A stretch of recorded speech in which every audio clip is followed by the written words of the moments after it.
Mohammad Azharuddin Indian cricket का एक ऐसा सितारा जिसने इंडियन टीम को वर्ल्ड क्रिकेट में एक नई पहचान दी, जो इंडिया का सबसे खतरनाक बल्लेबाज होने के साथ ही अपने दौर का सबसे महान खिलाड़ी भी था, जो अपने करियर के पहले 3 टेस्ट मैचों में लगातार 3 सेंचुरी जड़कर वर्ल्ड रिकॉर्ड बनाता है और अपने पहले और आखिरी टेस्ट मैच में सेंचुरी जड़ने वाला इकलौता इंडियन खिलाड़ी भी बन जाता है।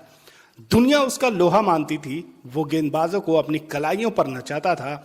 न तो इससे पहले किसी ने कलाइयों का ऐसा जादू देखा था और न ही अब तक कोई उसकी बराबरी कर सका है।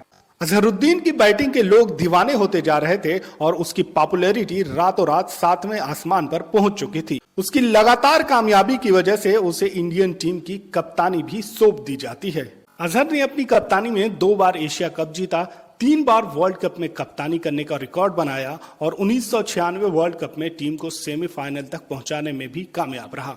अपनी इन्हीं कामयाबी की वजह से अब वो अपनी पॉपुलैरिटी की पीक पर था। क्रिकेट के मैदान पर धूम मचाने के साथ ही वो मीडिया में खूब सुर्खियां बटोर रहा था, मगर उसकी एक गलती ने अचानक उसका सब कुछ छीन लिया। मैच फिक्सिंग जैसे घिनौने स्कैंडल में फंसकर अब वो इंडिया का मोस्ट हेटेड क्रिकेटर भी बन चुका था। वही अजहरुद्दीन जो कल तक करोड़ों हिंदुस्तानियों का चहेता था, वही फैंस आज सड़कों पर उसका पुतला जला रहे थे। वही अजहरुद्दीन जो क्रिकेट के मैदान में अपने कॉलर तक को झुकने नहीं देता था, आज उसके अंदर इतनी हिम्मत नहीं थी कि सर उठाकर हिंदुस्तानी अवाम से नजर भी मिला सके। महज एक ही दिन में उसकी इज्जत और शोहरत सब कुछ लुट चुकी थी। दुनिया उसे हीरो मान रही थी, मगर वो विलन बनकर क्रिकेट की दुनिया से हमेशा के लिए गायब हो जाता है।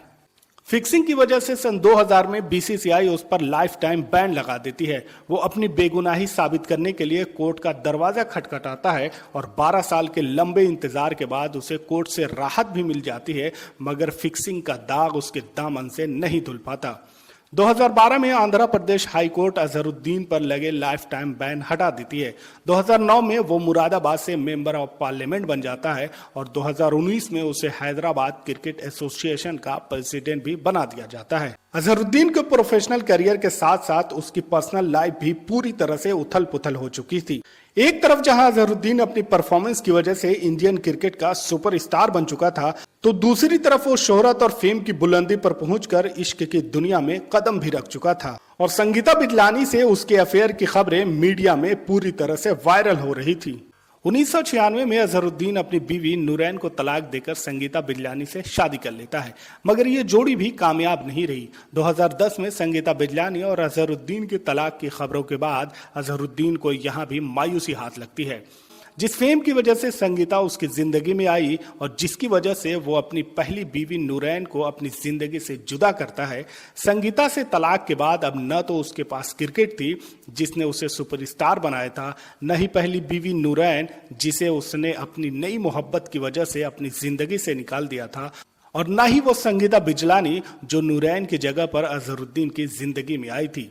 मैच फिक्सिंग ने उसके क्रिकेट कैरियर से लेकर उसकी पर्सनल लाइफ तक को बर्बाद कर दिया था। मीडिया में यह भी खबरें चल रही थी कि संगीता और अजहर के सेपरेशन की असल वजह बैडमिंटन स्टार ज्वाला गुट्टा और अजहरुद्दीन का अफेयर है, मगर दोनों ने इस र्यूमर को बेसलेस और रबिश कहकर सिरे से इनकार कर दिया। 2010 में संगीता बिजलानी से सेपरेशन के बाद अभी उसका गम पूरी तरह से भर भी नहीं पाया था कि कुदरत ने उससे उसके जिगर का टुकड़ा छीन लिया। 2011 में उसका छोटा बेटा अयाजुद्दीन बाइक एक्सीडेंट में इंतकाल हो जाता है। बेटे के इंतकाल ने अजहर को पूरी तरह से तोड़ कर रख दिया था।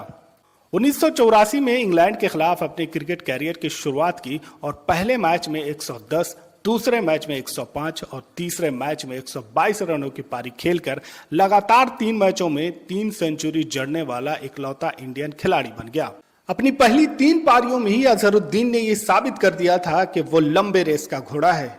1985 में इंग्लैंड के खिलाफ अपने ओडीआई करियर की शुरुआत करता है और पहले मैच में 37 गेंदों में 47 रन बनाने में कामयाब हो जाता है।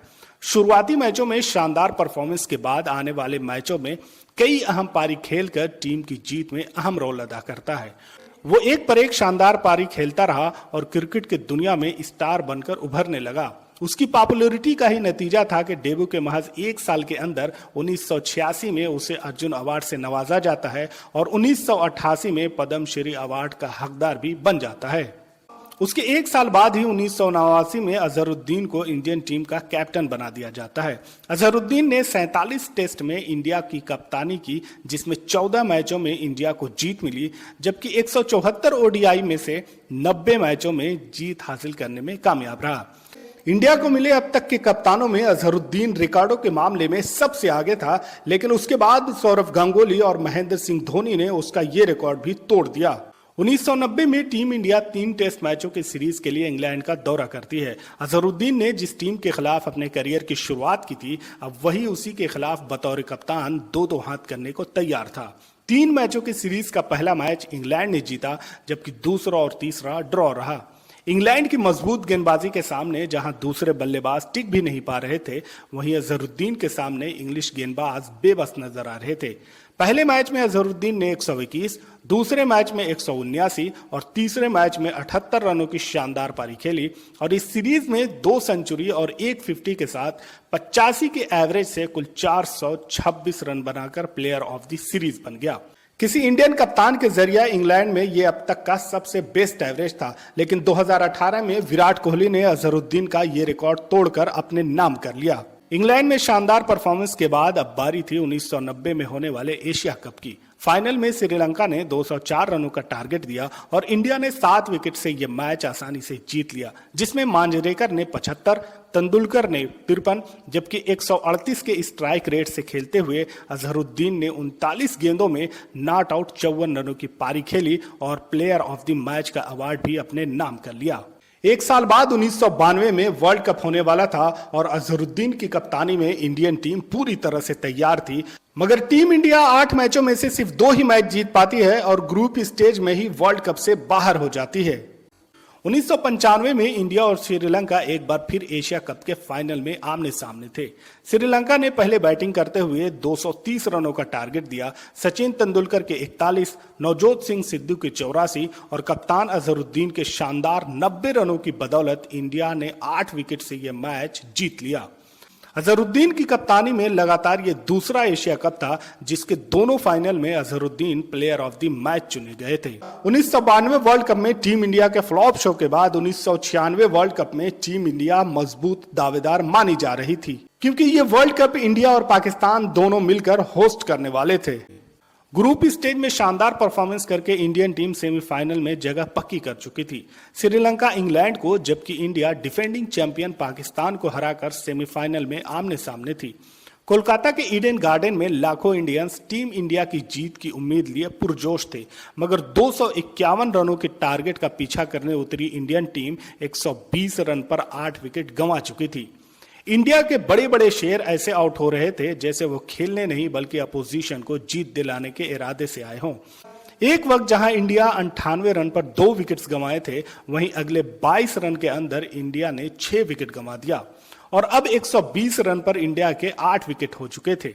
विकेटों के गिरने के साथ साथ फैंस का गुस्सा भी बढ़ता जा रहा था। 8वां विकेट गिरने के बाद फैंस का गुस्सा 7वें आसमान पर पहुंच गया और फिर फैंस ने ग्राउंड में बोतलें फेंकना शुरू कर दिया और स्टेडियम के कुछ हिस्सों तक में आग लगा दी। ये देखकर श्रीलंकन खिलाड़ी घबरा गए और फील्ड से बाहर जाने का ही फैसला किया। बेकाबू होते फैंस और स्टेडियम में आग लगने की वजह से मैच रद्द कर दिया गया और श्रीलंका को विनर मान लिया गया और इस तरह इंडिया का फाइनल में पहुंचने का सपना यहीं टूट गया। इस मैच के हवाले से बाद में विनोद कांबली का वीडियो वायरल हुआ, जिसमें वो कप्तान और दूसरे खिलाड़ियों पर मैच फिक्सिंग का इल्जाम लगाते हुए कई चौंकाने वाला खुलासा भी किया, मगर कप्तान और दूसरे खिलाड़ियों ने इस इल्जाम को सिरे से नकार दिया। जब डिसाइड किया गया था रात को और दोपहर को मैच शुरू होने से पहले कि हम लोग बैटिंग ही करने वाले थे, जो स्टेटमेंट दे रहे हैं मैं समझता हूँ कि बहुत घटिया और थर्ड क्लास स्टेटमेंट है। 1996-97 में साउथ अफ्रीका इंडिया के दौरे पर थी। इस सीरीज के दूसरे टेस्ट में अजहरुद्दीन ने 74 गेंदों में सेंचुरी जड़ दिया और टेस्ट में फास्टेस्ट सेंचुरी जड़ने वाले कपिल देव की बराबरी कर ली, जबकि तीसरे मैच में 163 रन बनाकर प्लेयर ऑफ द मैच के साथ प्लेयर ऑफ द सीरीज भी अपने नाम किया। इस मैच में इंडिया ने 280 रनों से जीत हासिल कर नया रिकॉर्ड बनाया। ये इंडिया की अब तक की सबसे बड़ी जीत थी। 1998 में अजहरुद्दीन ने जिम्बाब्वे के खिलाफ 153 रनों की पारी खेलकर ओडीआई में अपनी 7वीं और आखिरी सेंचुरी जड़ी, जबकि सन 2000 में साउथ अफ्रीका के खिलाफ टेस्ट में अपने करियर की 22वीं सेंचुरी जड़ी, जो इसके करियर की आखिरी सेंचुरी साबित हुई। अपनी शानदार परफॉर्मेंस और यूनिक बैटिंग स्टाइल की वजह से वो इंडिया के साथ वर्ल्ड क्रिकेट के महान बल्लेबाजों में अपना नाम शामिल करवा चुका था। अब हर जगह अजहरुद्दीन के नाम का डंका बज रहा था। लेकिन उसके बाद अजहरुद्दीन ने एक ऐसी सीरीज खेली जिसने उसे हीरो से विलन बना दिया।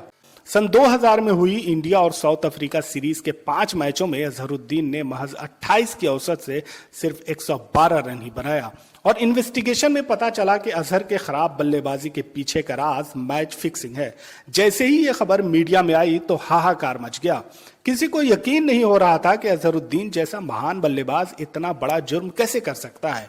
मगर साउथ अफ्रीका के कप्तान हेनरी क्रोन्जे के बयान के बाद मैच फिक्सिंग के राज से पर्दा उठ चुका था। वही चहेता दुनिया जिसकी तारीफ करते थकती नहीं थी, आज वो लोगों के गुस्से और नफरत का शिकार हो चुका था। कल तक लोग जिसके लिए तालियां बजाया करते थे, आज वो उन्हीं हाथों से अजहर का पुतला जला रहे थे और सड़कों पर उसके खिलाफ नारे भी लगा रहे थे। इंडियन क्रिकेट को ऊंचाइयों पर पहुंचाने वाला आज खुद दुनिया की नजरों में गिर चुका था। अजहरुद्दीन ने 99 टेस्ट मैचों में 2200 और 21 50 के साथ कुल 6215 रन बनाए। 334 ओडीआई में 7 सेंचुरी और 58 हाफ सेंचुरी के साथ कुल 9378 रन बनाने में कामयाब रहा, जबकि ओडीआई में 12 विकेट भी अजहरुद्दीन के नाम हैं।